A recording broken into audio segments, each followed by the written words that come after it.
12 सितंबर को पेपर हुआ है नीट का। और नीट के पेपर को मैं डिस्कस करने चल रहा हूँ। नीट को मैं 1 बाय 1 सेक्शन डिस्कस करूँगा। सबसे पहले मैं केमिस्ट्री का सेक्शन उठा रहा हूँ। हमें पता है केमिस्ट्री में भी 4 सेक्शन हैं। हम पढ़ते हैं modern chemistry, physical chemistry, inorganic, organic. ठीक है। तो केमिस्ट्री में सबसे पहले मैं कुछ टॉपिक के क्वेश्चन उठाऊंगा और उसको डिस्कस करते चलूंगा। जैसे सबसे पहले पूछा गया problem, number of tetrahedral and octahedral void in hexagonal primitive unit cell. NEET 2021 की प्रॉब्लम है। आंसर इसका 12 एंड 6 कैसे है जरा देखिएगा। बात कर रहा है ये किसकी? सॉलिड स्टेट की। सॉलिड स्टेट टॉपिक है हमारा सॉलिड स्टेट। सॉलिड स्टेट से क्वेश्चन, 3 क्वेश्चन सॉलिड स्टेट से थे आपकी बार केमिस्ट्री में। तो सॉलिड स्टेट स्टार्ट करते हैं। सॉलिड स्टेट मेरे को पता है मैटर की कितनी स्टेट होती हैं, तो 5।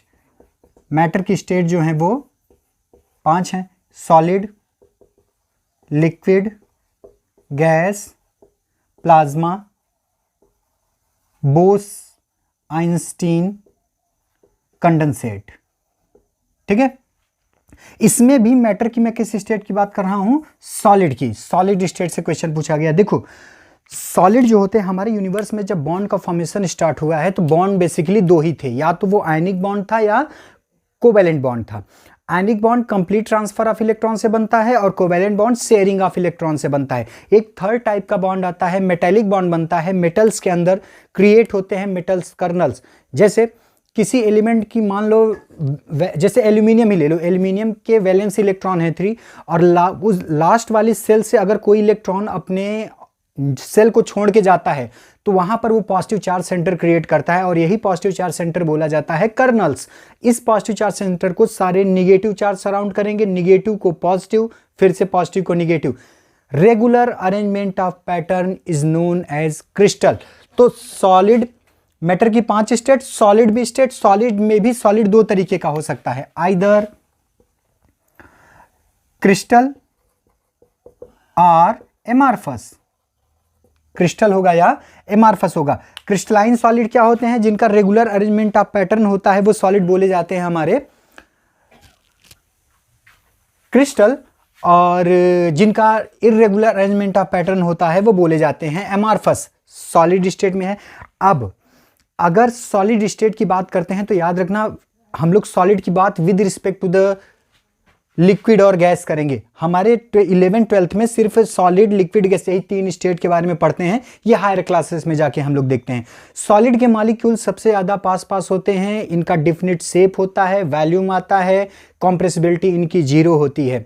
अगर मैं सॉलिड की बात करूंगा तो सॉलिड 2 तरीके का, आइदर क्रिस्टलाइन या अमार्फस। क्रिस्टलाइन सॉलिड क्या होते हैं? तो क्रिस्टलाइन सॉलिड जो होते हैं वो रेगुलर अरेंजमेंट ऑफ पैटर्न अगर है तो वो क्रिस्टलाइन है। अब रेगुलर अरेंजमेंट ऑफ पैटर्न जो होता है ये बनाता है प्रिमिटिव सेल। ये बनाता है प्रिमिटिव सेल। और प्रिमिटिव सेल हमारे पास कितने टाइप की? तो 2, या तो वो क्यूबिक होगा या तो वो हेक्सागन होगा, हेक्सागोनल होगा। हमारे क्वेश्चन में पूछा गया है हेक्सागोनल प्रिमिटिव यूनिट सेल। तो सबसे पहली चीज तो याद रखना कि सॉलिड में crystal, regular arrangement of pattern बना तो वो क्रिस्टलाइन सॉलिड बना। क्रिस्टलाइन सॉलिड कितने तरीके के होता है, कितने तरीके के प्रिमिटिव सेल लेता है? तो 2, आइदर क्यूबिक और हेक्सागोनल। अब क्यूबिक में आते हैं हमारे, इन दोनों को अगर देखा जाए तो टोटल 7 तरीके के अरेंजमेंट आते हैं। सीटी, ओ, मर, हटी, बिल्कुल इसी तरीके से याद करेंगे आप। Cubic, tetragonal, orthorhombic, monoclinic, rhombohedral, hexagonal, triclinic. ठीक है। जो हेक्सागोनल होता है, हेक्सागन बेंजीन का स्ट्रक्चर आपने देखा होगा, या हनीकॉम्ब स्ट्रक्चर जो होता है वो हेक्सागोनल स्ट्रक्चर बोला जाता है। अब इसमें भी अगर आपसे टोटल प्रिमिटिव सेल की बात करें तो टोटल प्रिमिटिव सेल होते हैं 14। कौन कौन से? क्यूबिक में होते हैं 3 प्रिमिटिव या simple cubic, body centred, face centred. Primitive, body centred, face centred. Trigonal में प्रिमिटिव होता है और बॉडी सेंटर्ड होता है। आर्थोगोनल में प्रिमिटिव होगा, बॉडी सेंटर्ड होगा, फेस सेंटर्ड होगा और इंड सेंटर्ड होता है। मोनोक्लिनिक में भी प्रिमिटिव या होगा इंड सेंटर्ड, और बाकी सब में प्रिमिटिव यूनिट सेल पाई जाती हैं। प्रिमिटिव यूनिट सेल पाई जाती हैं बाकी सब में। क्यूबिक में primitive, body centred, face centred. Trigonal में प्रिमिटिव, बॉडी सेंटर्ड। आर्थोरोम्बिक में primitive, body centred, face centred, end centred. Monoclinic में आपका प्रिमिटिव एंड इन सेंटर्ड, बाकी सबके क्या होते हैं, प्रिमिटिव प्रिमिटिव पाया जाता है। दो क्वेश्चन पूछा गया था, एक तो पूछा गया था कि टोटल जो 14th आपके लैटिस पॉइंट है, 14 ब्रेविस लैटिस जो बनते हैं, इसमें कितने बॉडी सेंटर्ड होते हैं, तो बॉडी सेंटर्ड कितने होते हैं, तो सिर्फ 3, क्यूबिक, ट्राइगोनल और आर्थोरोम्बिक में मिलते हैं। एक तो ये पूछा गया था नीट में, तो इसका सिंपल आंसर होगा 3। दूसरा पूछा गया था कि number of tetrahedral and octahedral wides के बारे में। जरा देखना, प्रिमिटिव से क्लियर हो गया, हेक्सागोनल ये होता है। अगर आपसे वाइड्स की बात करें, अब ये सॉलिड का अगर अरेंजमेंट होना स्टार्ट हो गया, तो सॉलिड के मॉलिक्यूल या एटम जो होंगे वो सबसे पास पास होंगे as compare to the liquid and gas, और अगर मॉलिक्यूल पास पास होंगे तो वो डिफिनिट शेप या डिफिनिट वैल्यूम में अरेंज हो रहे होंगे। अगर मैं वाइड्स की बात करूं, हम जानते हैं कि हमारे पास डायमेंशन होती हैं 4, linear, planar, space and space time. Arrangement जो होगा सॉलिड का वो या तो लीनियर होगा या प्लेनर होगा या स्पेस में होगा। अगर सारे एटम 1 बाय 1 जुड़ रहे हैं, सारे एटम 1 बाय 1 जुड़ते जा रहे हैं, जैसे सॉलिड का अरेंजमेंट हो सकता है लीनियर, प्लेनर और स्पेस। ठीक है, लीनियर में एक एक मॉलिक्यूल जुड़ता जा रहा है सॉलिड का, ये लीनियर अरेंजमेंट होगा। प्लेनर में एक प्लेन का फॉर्मेशन करेंगे, हम जानते हैं प्लेनर में हमारी 2 डायमेंशन प्रेजेंट होती हैं। स्पेस में ये प्लेन ही जुड़ के एक अगला प्लेन तैयार करेंगे, ये 3D होता है, याद रखना, ये 3 डायमेंशन में होता है। अब अगर आप एटम का अरेंजमेंट लीनियर नहीं प्लेनर की बात कर रहा हूं, प्लेनर में अरेंजमेंट कर रहे हो, तो प्लेनर में जो वाइड मिलती है वो बनती है टेट्राहेड्रल वाइड। टेट्राहेड्रल वाइड याद रखना, लीनियर प्लेन में कौन सी वाइड पाई जाती है, तो टेट्राहेड्रल, और स्पेस में पाई जाती है मेरी ऑक्टाहेड्रल वाइड। स्पेस में पाई जाती है octahedral wide. Space hexagonal space arrangement, इसमें पूछ रहा है कितनी टेट्राहेड्रल वाइड और कितनी ऑक्टाहेड्रल वाइड। एक चीज और, अगर ऑक्टाहेड्रल वाइड हुई n, तो टेट्राहेड्रल वाइड होती है 2n। तो ये तो रिलेशन यहां से पता चल रहा है, लेकिन हमारा प्रिमिटिव सेल कौन सा है, हेक्सागोनल। मैं आपको हेक्सागोनल का अरेंजमेंट बना के दिखाता हूं।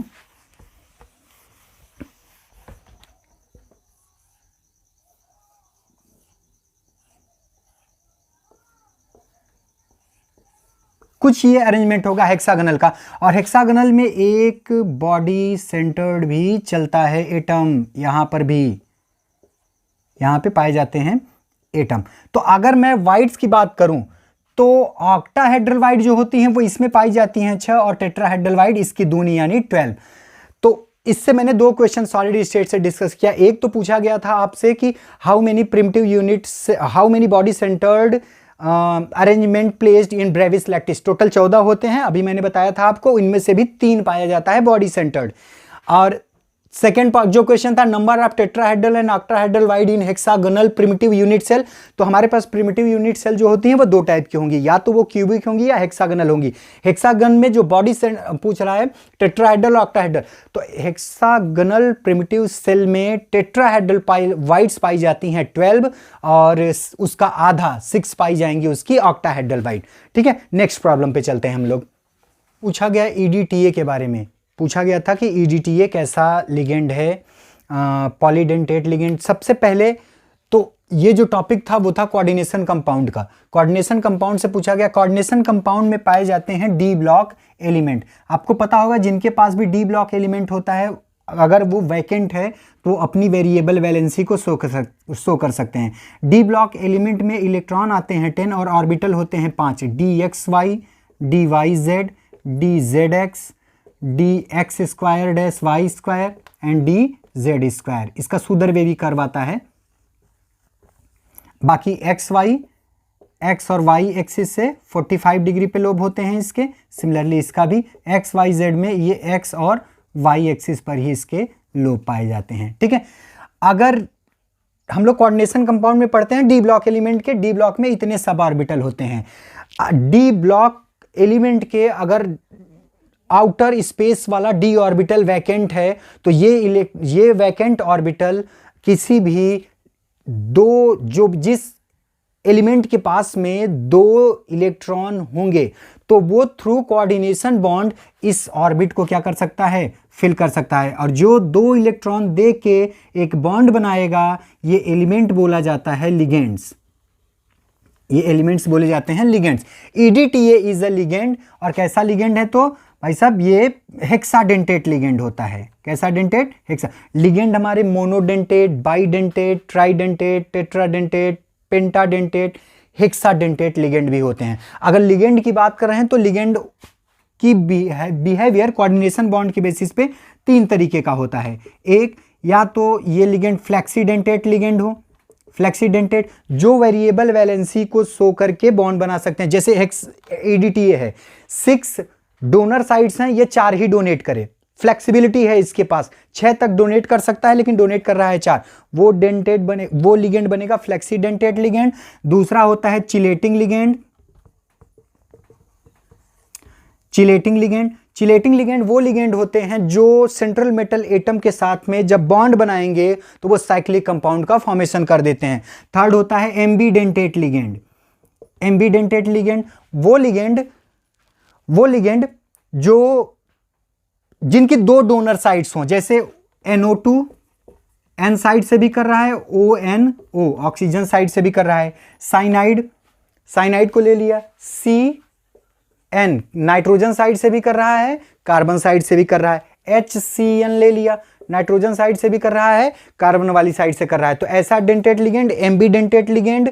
और जो सेंट्रल मेटल एटम के साथ में, जैसे सपोज करिए कॉपर के साथ में बॉन्ड बना रहा है CH2 CH2 NH2 और ये क्या एक साइकिल क्लोज लूप फॉर्म कर लिया कि नहीं, तो ये बोला जाएगा कैसा लिगेंड, चिलेटिंग लिगेंड। फ्लेक्सीडेंटेट लिगेंड जिनके पास में वेरिएबल वैलेंसी ज्यादा होती है, वो वेरिएबल करके अपने लिगेंड्स को यूज कर सके, वो बनेंगे हमारे फ्लेक्सीडेंटेट लिगेंड। EDTA का मैं स्ट्रक्चर बना रहा हूं, आपको जरा देखिएगा EDTA कैसा होता है।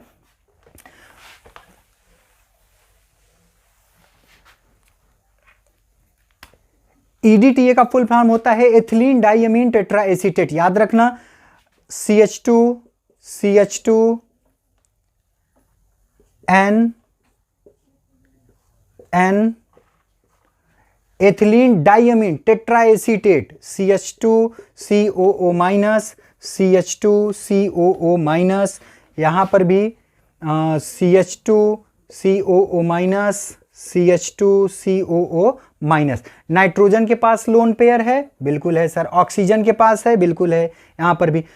तो ये 4 तो ऑक्सीजन वाले हुए और 2 हुए नाइट्रोजन वाले में। क्वेश्चन में यही पूछा गया था कि कैसा डेंटेट लिगेंड है और नाइट्रोजन के साइड से कितने बॉन्ड बना रहा है और ऑक्सीजन के साइड से। तो 4 ऑक्सीजन वाले हैं और 2 नाइट्रोजन वाले हैं। ओके, अगर मैं इसमें सिग्मा और पाई इलेक्ट्रॉन को काउंट करना चाहूं तो क्या वो भी काउंट कर सकता हूं? एक बार काउंट करके देख लीजिएगा, मैं थोड़ा सा इसके बारे में और इंफॉर्मेशन दे रहा हूं। देखो भाई, अगर कोऑर्डिनेशन कंपाउंड पढ़ रहे हैं तो लिगेंड जो है वो डी ब्लॉक ट्रांजिशन एलिमेंट के साथ में थ्रू कोऑर्डिनेशन बॉन्ड बनाएगा, और बॉन्ड बनाएगा तो कोऑर्डिनेशन कंपाउंड में ये भी हो सकता है आउटर स्पेस में उसका अनपेयर्ड इलेक्ट्रॉन बच जाए। अगर अनपेयर्ड इलेक्ट्रॉन बचेगा तो वो बनेगा पैरामैग्नेटिक करेक्टर, और पैरामैग्नेटिक सब्सटेंस जो भी होते हैं उनका एक कलर आता है। पैरामैग्नेटिज्म अगर मेरे को कैलकुलेट करना होता है तो वो कैलकुलेट किया जाता है n × n+2 से। यूनिट होती है बोहर मैग्नेटॉन में। एक क्वेश्चन यहां से पूछा गया था अब की बार नीट में, और दूसरा क्वेश्चन तो EDTA के ऊपर था। ठीक है, तो मैं जरा ये वाला क्वेश्चन आपको बताना चाहता हूं, क्या आया है इसका देखेंगे। चलो, ये 4 कंपाउंड दिए हुए थे, ये सबका मेरे को पैरामैग्नेटिक करेक्टर बताना था बोहर मैग्नेटॉन में। जैसे पहला मैं देखता हूं Fe(CN6), तो सबसे पहले मैं आयरन का ऑक्सीडेशन स्टेट पता करूंगा। तो आयरन की ऑक्सीडेशन स्टेट अगर पता करना है Fe(CN6) 3-, मैं थोड़ा इसको जल्दी से सॉल्व कर रहा हूं क्योंकि पेपर डिस्कस करना है, क्लास में प्रॉपर वे में समझाऊंगा, तब भी जो इंफॉर्मेशन है मेरे से वो मैं देता चल रहा हूं। एक्स मान लेता हूं इसकी -1 × 6 that is equal to -3। X की ऑक्सीडेशन स्टेट क्या है? +3। आयरन का अगर मैं इलेक्ट्रॉनिक कॉन्फ़िगरेशन बनाता हूं तो 26 इसका एटॉमिक नंबर, ये बनेगा 1s2 2s2 2p 6 3s2 3p 6 4s2 3d 6। ये आया।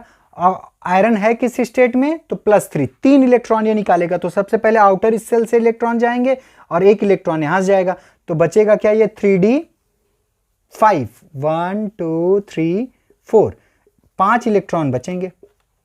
ये बचा 5 इलेक्ट्रॉन, लेकिन इसके साथ में लगा क्या है, Cn स्ट्रॉन्ग, Cn और होता है, और स्ट्रॉन्ग फील्ड लिगेंड जो होते हैं वो अनपेयर्ड इलेक्ट्रॉन की क्या करा देते हैं, पेयरिंग। मतलब 1 इलेक्ट्रॉन यहां से जाएगा, यहां पे इसकी पेयरिंग, दूसरा यहां से गया, ये पेयरिंग। कितने अनपेयर्ड इलेक्ट्रॉन बचे, तो सिंगल।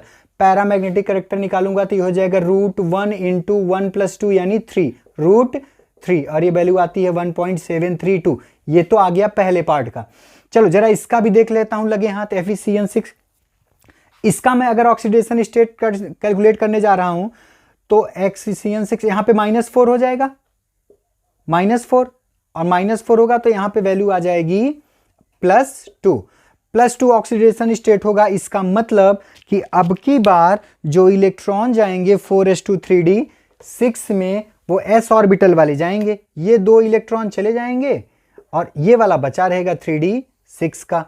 1 2 3 4, एक electron aufbau building up principle, उसके बाद में पेयरिंग। ये है होगी स्टेट मेरी किसकी, FeCN6 4- की। अच्छा, Cn फिर से स्ट्रॉन्ग फील्ड लिगेंड है तो ये क्या कराएगा, पेयरिंग। इस इलेक्ट्रॉन को हटाया, यहां पे लगा दिया, इसको हटाया, यहां पे लगा दिया। कोई अनपेयर्ड इलेक्ट्रॉन बचा नहीं, तो अगर अनपेयर्ड इलेक्ट्रॉन नहीं बचा तो ये कैसा सब्सटेंस हो गया, डायामैग्नेटिक। इसमें कोई भी अनपेयर्ड इलेक्ट्रॉन नहीं है। चलो बात करते हैं जरा इसकी +3 +2 वाले की देख लेते हैं। वाटर जो होता है वो वीक फील्ड लिगेंड होता है, आयरन ही सब्सटेंस है मेरा, ठीक है। तो वाटर 0 +3 ऑक्सीडेशन स्टेट टाइप, +3 पे 5 इलेक्ट्रॉन आ गए, +3 में 2 इलेक्ट्रॉन यहां से, 4s2 3d6 में से अगर ऑक्सीडेशन स्टेट +3 है तो 2 बाहर वाला और 1 यहां का, 5 3d5 बचेगा। 3d5 ये आए मेरे इलेक्ट्रॉन 3d5, तो अब 5 अनपेयर्ड इलेक्ट्रॉन है, तो इसका बोहर मैग्नेट्रॉन में पैरामैग्नेटिक कैरेक्टर कितना आ जाएगा, तो ये हो जाएगा √5 × 5 + 2 7, √35। ये अप्रॉक्सीमेटली 6 के पास में वैल्यू आएगी +3 वाले की। चलो जरा +2 वाले की देखते हैं। +2 होगा तो फिर से यहां पे क्या आ जाएगा, 4s2 3d6, 2 इलेक्ट्रॉन ये वाले चले जाएंगे, 3d6 बचेगा, मतलब ये बचेगा। और वाटर है, कितने अनपेयर्ड इलेक्ट्रॉन है, 4, तो अब की बार कितना आ जाएगा इसका पैरामैग्नेटिक कैरेक्टर, तो 4 × 6 √24। ऑप्शन में मैच कर लेना किसका क्या है। तो कोऑर्डिनेशन कंपाउंड से 2 क्वेश्चन पूछे गए थे। एक तो पूछा गया था बोहर मैग्नेट्रॉन में चारों कंपाउंड का देखिए मैच द फॉलोइंग था, और दूसरा पूछा गया था EDTA के बारे में। वैलेंस बॉन्ड थियरी भी बहुत इंपॉर्टेंट एप्लीकेशन होता है, आइसोमरिज्म भी पूछा जाता है यहां से। मैं जब ये क्लास डिस्कस करूंगा कोऑर्डिनेशन कंपाउंड वाले की, उस समय मैं आपको सारी चीजें बताऊंगा। अभी के लिए सिर्फ पेपर डिस्कस कर रहा हूं, जो इंपॉर्टेंट चीजें मिल रही हैं वो मैं आपको बताता चल रहा हूं। नेक्स्ट प्रॉब्लम पे आते हैं हम लोग। मैं जरा देखते हैं, 3 क्वेश्चन मैंने एक साथ लिया हुआ है। मैच द फॉलोइंग में PCl5 इसका स्ट्रक्चर बताना था, यहाँ पे आपको कंपाउंड दिए गए थे, इनकी बॉन्ड इंथैल्पी बतानी है, और यहाँ पे एसिडिक स्ट्रेंथ कंपेयर करना है। एक क्वेश्चन और था, और वो था किसके ऊपर, पोलर नॉन पोलर के ऊपर बताना था, पोलर है कि नॉन पोलर। अभी मैं वो भी क्वेश्चन पुट अप कर लेता हूं यहीं पे। सारा का सारा ये टॉपिक रिलेटेड है कोवैलेंट बॉन्ड से, तो मैं उसको डिस्कस करता हूं कोवैलेंट बॉन्ड के बारे में। देखो, हमारे यूनिवर्स में जब भी बॉन्ड का फॉर्मेशन हुआ है तो वो 2 तरीके से बना है बॉन्ड, या तो वो आयनिक बॉन्ड था या कोवैलेंट बॉन्ड था। कोवैलेंट बॉन्ड कब बनता है, जब शेयरिंग ऑफ इलेक्ट्रॉन होती है, और शेयरिंग ऑफ इलेक्ट्रॉन होगी तो ये डिपेंड करेगा कि 2 एलिमेंट जो इलेक्ट्रॉन को शेयर कर रहे हैं उनकी इलेक्ट्रोनिगेटिविटी में डिफरेंस है कि नहीं है। अगर उन दोनों की इलेक्ट्रोनिगेटिविटी में डिफरेंस होगा तो जो ज़्यादा इलेक्ट्रोनिगेटिव वाला एटम होगा वो नेट में इलेक्ट्रॉन क्लाउड को अपनी ओर खींच लेता है, और जिसकी वजह से उसके ऊपर डेल्टा निगेटिव चार्ज, और जहाँ से इलेक्ट्रॉन जाते हैं वहाँ पर delta positive charge, dipole create हो जाता है, और वो बॉन्ड बन जाता है कैसा, मेरा पोलर बॉन्ड बन जाता है। तो पोलर नॉन पोलर के बारे में पूछा गया था। सबसे पहले जरा देखते हैं, पूछा गया है कि स्ट्रक्चर लिखिए। ऑप्शन दिया था, मैं सारे स्ट्रक्चर यहीं पे बताता और डिस्कस करता चलूंगा। सबसे पहले दिया गया था PCl5 का स्ट्रक्चर बनाना था। देखो VSEPR थ्योरी में हम लोगों ने पढ़ा है कि VSEPR थ्योरी के अकॉर्डिंग अगर मेरे को किसी भी मॉलिक्यूल का शेप बताना है या हाइब्रिडाइजेशन बताना है तो मैं उसके सिग्मा बॉन्ड और लोन पेयर को काउंट करता हूं। सिंपली पाई बॉन्ड को काउंट नहीं किया जाता है। तो फास्फोरस के लास्ट ऑर्बिट में कितने इलेक्ट्रॉन हैं? लास्ट सेल में तो 5 इलेक्ट्रॉन हैं, और ये 5 इलेक्ट्रॉन बॉन्ड किससे बना रहेंगे? पांचों क्लोरीन से बनाएंगे। तो 5 सिग्मा बॉन्ड बने टोटल, 5 सिग्मा बॉन्ड, एक प्लेट ट्रायंगल और 2 स्पेस में। ट्रायंगुलर बाई पिरामिडल शेप हो जाएगी किसकी? PCl5 की। ओके, जरा दूसरा देखते हैं SF6। सल्फर कितने बॉन्ड बना रहा है? 6 बॉन्ड बना रहा है। सल्फर के लास्ट ऑर्बिट में कितने इलेक्ट्रॉन? तो 6 इलेक्ट्रॉन है। 6 इलेक्ट्रॉन 6 फ्लोरीन के साथ में बॉन्ड बनाएंगे SF6, यानी टोटल कितने सिग्मा बॉन्ड बने? 6 सिग्मा बॉन्ड। और 6 सिग्मा बॉन्ड पे कौन सी plane? Square, planar, bi pyramid shape. ठीक है। थर्ड है BrF5, ब्रोमीन पेंटाफ्लोराइड। ब्रोमीन के लास्ट ऑर्बिट में 7 इलेक्ट्रॉन होते हैं, और 7 इलेक्ट्रॉन है, बॉन्ड कितने बना रहा है? 5, यानी एक लोन पेयर ऑफ इलेक्ट्रॉन बच जाएगा इसका। अगर इसका एक लोन पेयर ऑफ इलेक्ट्रॉन बचेगा, BrF5 ये बॉन्ड बना रहा है, 5 बॉन्ड बनाएगा, एक लोन पेयर बचा रह जाएगा। तो एक lone pair 1 lone pair plus 5 sigma bond, यानी टोटल बॉन्ड कितने बने? 6। हाइब्रिडाइजेशन इसका क्या आ जाएगा? तो sp3d2। इसका हाइब्रिडाइजेशन क्या आएगा? तो 5 है ना, sp3d। इसका हाइब्रिडाइजेशन इसमें 6 है, sp3d2। BrF5 में टोटल कितने बॉन्ड बने हैं? 6। तो यहां पे हाइब्रिडाइजेशन क्या आएगा? sp3d2। ये बना। ओके, अब 6 बॉन्ड में एक लोन पेयर, तो ये भी जाएगा स्क्वायर पिरामिड के फॉर्म का होगा, लेकिन जो लोन पेयर होगा ये एक लोन पेयर क्या करेगा? रिपल्सन क्रिएट करेगा। तो इस पूरे पिरामिड को क्या कर देगा? ये डिस्टॉर्ट कर देगा। डिस्टॉर्टेड पिरामिडल शेप इसकी आएगी। BF3 बोरान के लास्ट ऑर्बिट में 3 इलेक्ट्रॉन होते हैं, 3 फ्लोरीन के साथ में बॉन्ड बनाएगा, तो sp3 हाइब्रिडाइजेशन आएगा, 3 सिग्मा बॉन्ड बनेंगे। 3 इलेक्ट्रॉन इसके लास्ट ऑर्बिट में, 3 बॉन्ड बना रहा है फ्लोरीन के साथ, 3 sigma bond, sp2 hybridization, planar triangular shape आएगी। क्लियर है? जरा आते हैं इसके ऊपर। अब जरा देखो कोवेलेंट बॉन्ड, अगर आप कोवेलेंट बॉन्ड बना रहे हो तो कोवेलेंट बॉन्ड मेरा कैसा हो सकता है? आइदर पोलर और non polar. Non polar bond कब बनेगा? जब 2 एलिमेंट के बीच में इलेक्ट्रोनेगेटिविटी का डिफरेंस 0 है, तब नॉन पोलर बॉन्ड बनता है। अगर दोनों के बीच में इलेक्ट्रोनेगेटिविटी का डिफरेंस है तो ये बॉन्ड कौन सा बनता है? पोलर बॉन्ड बनता है। जरा यहां पे देखो, कार्बन फ्लोरीन के साथ में बनाया है, फ्लोरीन हायर इलेक्ट्रोनेगेटिव एटम होता है। फ्लोरीन, क्लोरीन, ब्रोमीन, आयोडीन, ये बॉन्ड बना रहे हैं, और यहां पर एसिडिक स्ट्रेंथ कंपेयर किया जा रहा है। फिर से यहां पे कोवेलेंट बॉन्ड बना होगा मेरा। देखो पूछ रहा है which of the following is stronger acid. जो H+ बड़ी आसानी से दे देगा वो स्ट्रॉन्गर एसिड होगा। फ्लोरीन में देखते हैं HF, फ्लोरीन एक इलेक्ट्रॉन लेके अपना ऑक्टेट कंप्लीट कर चुका है, अब ये हाइड्रोजन को बड़ी आसानी से छोड़ेगा नहीं। अच्छा, फ्लोरीन और क्लोरीन में कौन ज्यादा इलेक्ट्रोनेगेटिव? तो फ्लोरीन। फ्लोरीन जितना फोर्स ऑफ अट्रैक्शन से इस इलेक्ट्रॉन को कैच करेगा, उतने फोर्स ऑफ अट्रैक्शन से हाइड्रोजन क्लोरीन नहीं कर पाएगा। क्या ब्रोमीन इससे भी कम करेगा, और आयोडीन सबसे कम करेगा।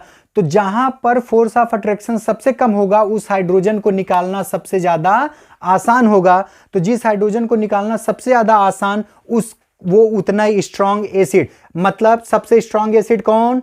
तो HI, उसके बाद HBr, उसके बाद HCl, और सबसे कम एसिडिक स्ट्रेंथ किसकी होगी? तो HF की होगी। आते हैं बॉन्ड डिसोसिएशन एनर्जी के ऊपर। जरा देखो क्वेश्चन पूछा गया है, बॉन्ड डिसोसिएशन एनर्जी कह रहा है कि किस बॉन्ड को तोड़ने में सबसे ज्यादा एनर्जी देनी पड़ेगी। देखो वेरी सिंपल, फ्लोरीन जब भी बॉन्ड बनाएगा तो बहुत स्ट्रॉन्गर बॉन्ड बनाएगा, तोड़ने के लिए उतनी ज्यादा एनर्जी देनी पड़ेगी। यानी सबसे ज्यादा एनर्जी किसकी? CH3 की, उसके CH3 फ्लोरीन की, उसके बाद क्लोरीन, फिर ब्रोमीन, और सबसे आखिरी में आयोडीन होगा। सिंपली वही लॉजिक था इसका भी, कि जो बॉन्ड जितना स्ट्रॉन्गर होगा उसको तोड़ने के लिए उतनी ज्यादा एनर्जी देनी पड़ती है। एक क्वेश्चन पूछा गया था नॉन पोलर का, मैं लिखता हूं, जरा देखिएगा। में है इलेक्ट्रॉन 5, और ये 5 क्लोरीन के साथ में बॉन्ड भी बना रहा है। जरा इसका 5 लास्ट ऑर्बिट में इलेक्ट्रॉन है, 5 बॉन्ड बना रहा है, 5 सिग्मा बॉन्ड बनाएगा और 5 सिग्मा बॉन्ड की वजह से जो हाइब्रिडाइजेशन आएगा वो आ जाएगा sp3d। शेप कैसी होगी तो प्लेनर, ट्रायंगुलर, बाई पिरामिडल। अब सारे बॉन्ड किससे बने हैं, क्लोरीन से बने हैं, क्लोरीन यहां भी, क्लोरीन यहां पर भी, तो ये वाला इसको कैंसिल आउट कर देगा और ये नेट में रिजल्टेंट ये तो 0 आता ही है। तो ये बॉन्ड कैसा हो गया मेरा, नॉन पोलर। ओके चलो इसको देखते हैं। Na2, नाइट्रोजन के लास्ट ऑर्बिट में कितने इलेक्ट्रॉन होते हैं, 5 इलेक्ट्रॉन, और ये कितने बॉन्ड बना रहा है, 2 बॉन्ड बना रहा है, double bond oxygen, double bond oxygen, एक लोन पेयर यहां पे बचेगा। अच्छा अब अगर इसका हाइब्रिडाइजेशन मेरे को देखना हो तो नेट में नाइट्रोजन और ऑक्सीजन में किसकी इलेक्ट्रोनेगेटिविटी ज्यादा होती है, तो भैया इलेक्ट्रोनेगेटिविटी ज्यादा होती है ऑक्सीजन की, और ऑक्सीजन की इलेक्ट्रोनेगेटिविटी ज्यादा है तो नेट में इलेक्ट्रॉन क्लाउड को ये अपनी ओर क्या करेगा, शिफ्ट करेगा। ये मॉलिक्यूल कैसा बन जाएगा, पोलर। मॉलिक्यूल कैसा बना, पोलर बना, क्योंकि नेट में देखिएगा एक रिजल्टेंट इसका नीचे की ओर आएगा, क्लोरीन खींचेगा यहां पे लेकिन उस हिसाब से नहीं खींच पाएगा। हाँ उसके बाद देखते हैं CH2O का, कार्बन, ये HCHO है, इसको HCHO भी लिख सकते हो, यानी ये फॉर्मल्डिहाइड है। Carbon, double bond carbon, 2 hydrogen, ये बने। क्या सिग्मा बॉन्ड अगर काउंट करोगे तो सिग्मा बॉन्ड कितने हैं, 3 सिग्मा बॉन्ड हैं। शेप आएगी इसकी planar triangular, planar triangular type की शेप आ जाएगी, और 2 हाइड्रोजन है, 1 ऑक्सीजन। हाइड्रोजन हाइड्रोजन इधर है, इधर कार्बन साथ में ऑक्सीजन लगा। ऑक्सीजन ज्यादा इलेक्ट्रोनेगेटिव है as compare to the hydrogen, तो नेट में इलेक्ट्रॉन क्लाउड को अपनी ओर खींच लेगा। ये भी मॉलिक्यूल कैसा हो जाएगा, polar. POCl3, P double bond, 5 electron इसके भी होते हैं, P double bond Cl Cl Cl, इसकी भी इलेक्ट्रोनेगेटिविटी ज्यादा, इलेक्ट्रॉन खींचेंगे, कार्बन ऑक्सीजन ज्यादा खींचेगा, लेकिन नेट में ये मॉलिक्यूल कैसा हो जाएगा, पोलर। तो नॉन पोलर वाला कौन सा था, SbCl5 is the non polar compound. Okay next problem फिर पूछ रहा है आपसे, कह रहा है कि 2,6-डाइमेथिल डेक्फोरिन का स्ट्रक्चर बनाना था। मैं सिंपली स्ट्रक्चर बना दे रहा हूं। सबसे पहले डेकेन, यानी कितने कार्बन हुए भैया, तो 10 कार्बन हैं। देखते रहना कार्बन कितने हो गए, 3 3 6 3 और 1 10। 4 इन, फोर्थ पोजीशन पे क्या है, 1 2 3 1 2 3, 4 पोजीशन पे डबल बॉन्ड है, और 2 6 क्या है, डाइमेथिल है। 2 पोजीशन 1 2 3 4 5 6 7 8 9 10। 2 6 2 और 6 पोजीशन पे क्या है, डाइमेथिल, यहां पे CH3 है, यहां पर भी CH3 है, 4 पोजीशन पे डबल बॉन्ड हो गई। बाकी आप कंप्लीट कर लो, यानी ये CH3 CH2 CH2 CH2 यहां पे लगा है, तो CH CH CH CH2 और यहां पे CH CH3, ये बन जाएगा उसका स्ट्रक्चर। चेक कर लेंगे हम लोग कौन सा स्ट्रक्चर होगा इसमें। ओके तो अभी मैं सिर्फ कुछ क्वेश्चन लेके आया हूं जो कि हमारे बिलोंग करते थे, मॉडर्न केमिस्ट्री के क्वेश्चन थे। ये सारे क्वेश्चन मॉडर्न केमिस्ट्री से बिलोंग करते। केमिस्ट्री हम लोग 4 पार्ट में पढ़ते हैं। पहला होता है modern chemistry, physical chemistry, organic chemistry, inorganic chemistry.